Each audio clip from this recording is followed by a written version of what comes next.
आपकी स्क्रीन पर ले आते हैं, अलाइड ब्लेंडर्स का शेयर ले आते हैं आपकी स्क्रीन पर। कंपनी के नतीजे आए थे, कंपनी का मुनाफा जो है वो 15% बढ़ा है। आज शेयर में एक्शन अगर आप देखेंगे तो करीब करीब 2.25-2.5% के आसपास की तेजी शेयर में देखने को मिल रही है। मार्जिन में काफी सुधार देखने को मिला है कंपनी के, 16% के आसपास से बढ़ के मार्जिन जो है वो 18% हो गया है।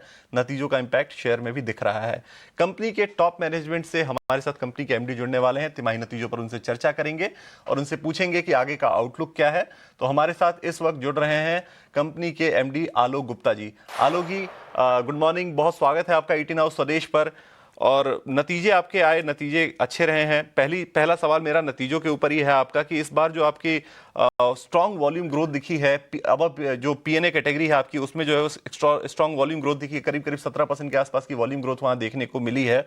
और उसकी वजह से जो है ओवरऑल टॉप लाइन ग्रोथ भी काफी अच्छी रही है। लेकिन ये जो ग्रोथ है कितनी सस्टेनेबल है, आगे के क्वार्टर के लिए आपके क्या आउटलुक है? जी, बहुत-बहुत धन्यवाद मुझे बुलाने के लिए। हमारा व्यू पॉइंट ये है कि ग्रोथ सस्टेनेबल है, लार्जली बिकॉज़ हमारा फोकस डोमेस्टिक के अलावा इंटरनेशनल है। हमारा करीब 7% जो रेवेन्यू है वो इंटरनेशनल से आता है। हमने उस पे लास्ट 3-4 क्वार्टर में बहुत काम किया है। करीब हम अब 31 कंट्रीज़ में एक्सपोर्ट कर रहे हैं। By end of this quarter 4 हम लोग 35 कंट्री में आ जाएँगे। तो हमारे को ग्रोथ दोनों डोमेस्टिक और इंटरनेशनल मार्केट से मिलेगी।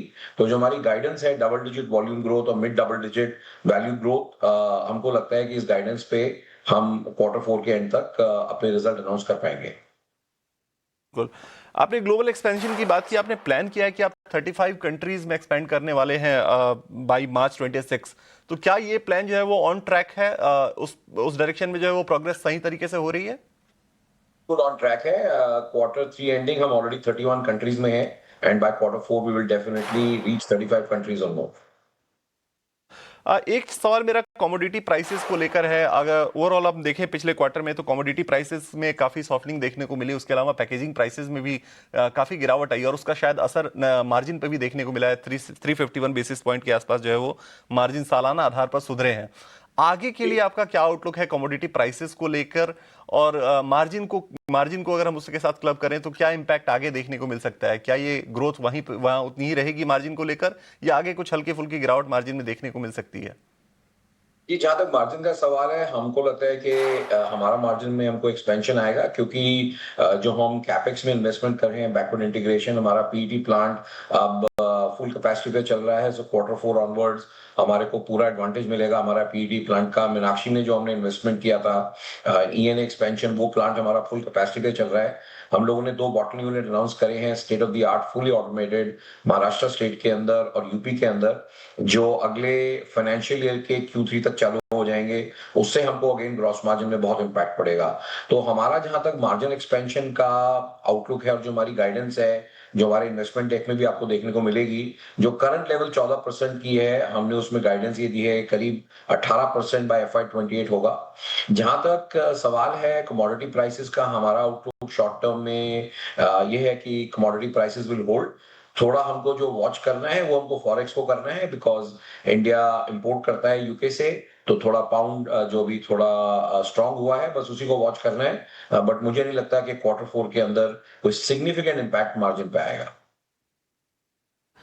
सर, एक आखिरी सवाल मेरा इस चीज़ पर। अभी लगातार बात चल रही है ईयू एफटीए डील पर, यूरोपियन यूनियन के साथ डील हुई है। तो इस डील का आपके ओवरऑल इंडस्ट्री पर क्या इम्पैक्ट पड़ेगा? क्या बेनिफिट्स आपको मिलेंगे आपके पर्टिकुलर इंडस्ट्री पर, और आपको इससे कितना फायदा होगा? जी। सो जहां तक इनबाउंड की बात है कि यूरोप से जो हम इंपोर्ट करते हैं, कुछ वोडका इंपोर्ट करते हैं, ब्रांडीज इंपोर्ट करते हैं, कोनियाक इंपोर्ट करते हैं, लिक्योर्स इंपोर्ट करते हैं, जो हमारी अल्कोहल इंडस्ट्री का बहुत छोटा हिस्सा है। तो इनबाउंड इंपोर्ट पे हमारा आउटलुक ये है कि खास इंपैक्ट नहीं पड़ेगा। आउटबाउंड एक्सपोर्ट हम अपना सिंगल मॉल्ट प्लांट रंगापुर में लगा रहे हैं। 2029 में हम अपनी सिंगल मॉल्ट लॉन्च करेंगे। जहां तक आउटबाउंड एक्सपोर्ट इंटरनेशनल रेवेन्यू का सवाल है, हमारा ये मानना है कि इसके अंदर हमको अपॉर्चुनिटी मिलेगी। ABD is also planning to set up export hub in Europe, जहां से हम पूरी ईयू मार्केट को फीड कर पाए। तो हमारा ऐसा मानना है कि इनबाउंड इंपोर्ट्स का ज्यादा इंपैक्ट नहीं आएगा, मगर कितनी बड़ी अपॉर्चुनिटी हमको आउटबाउंड एक्सपोर्ट में मिलेगी, that is a wait and watch.